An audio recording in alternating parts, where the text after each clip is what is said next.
اسكواسا مباركين. هذه المناسبة هذه احتفاء واحتفالا بهذه المناسبة العظيمة، مناسبة السنة الأمازيغية 1976. أقول لكم مرحبا بكم بين إخوانكم وأخواتكم، فحللتم أهلا ورحلتم سهلا.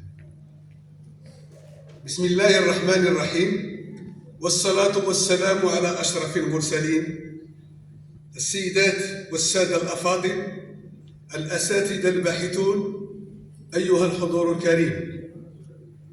يشرفني ويسعدني باسمي ونيابة عن أعضاء الجمعية، جمعية خريجي شعبتي التاريخ والجغرافيا أفواج 94 95 96، أن أرحب بكم أصدق ترحيب في هذه الندوة العلمية التي تنظمها جمعيتنا احتفاء بالسنة الأمازيغية الجديدة.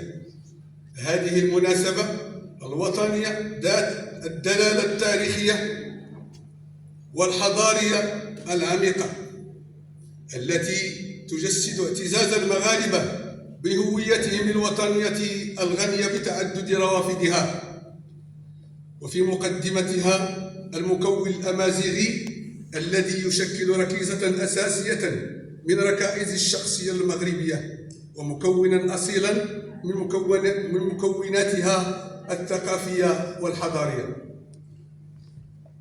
ويكتسي هذا اللقاء العلمي أهمية خاصة لكونه ينعقد في سياق وطني متميز طبعته العناية السامية التي ما فتئ يوليها صاحب الجلالة الملك محمد السادس نصره الله للأمازيغية، باعتبارها ملكا مشتركا لجميع المغاربة دون استثناء.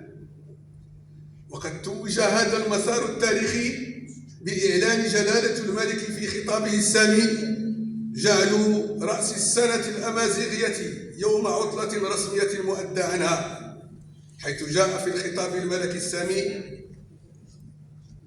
وانطلاقا من حرصنا على ترسيخ قيم الإنصاف والاعتراف، قررنا اعتماد رأس السنة الأمازيغية عطلة رسمية مؤدى عنها. وإن هذا القرار الملكي الحكيم يشكل محطة بارزة في مسار تكريس الطابع التعددي للهوية المغربية، وتجسيدا فعليا لمبدأ المساواة بين جميع مكونات الثقافة الوطنية.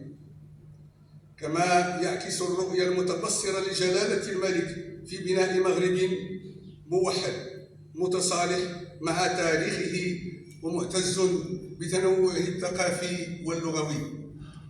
ومن هذا المنطلق تسعى جمعيتنا من خلال تنظيم هذه الندوة العلمية إلى الإسهام في تعميق البحث الأكاديمي والنقاش العلمي حول الأمازيغية، واستحضار أبعادها التاريخية والحضارية، وفتح آفاق جديدة لتثمين هذا الإرث الوطني ونقله للأجيال الصاعدة في إطار من الانفتاح والاعتزاز بالهوية.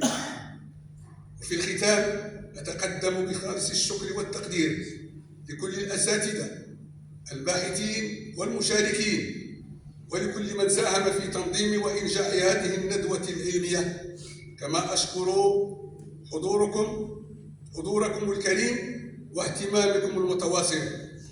حفظ الله مولانا الإمام بما حفظ به الذكر الحكيم، وأقر عينه بولي عهده صاحب السمو الملكي الجليل مولاي الحسن وسائر أفراد الأسرة الملكية الشريفة. والسلام عليكم ورحمة الله.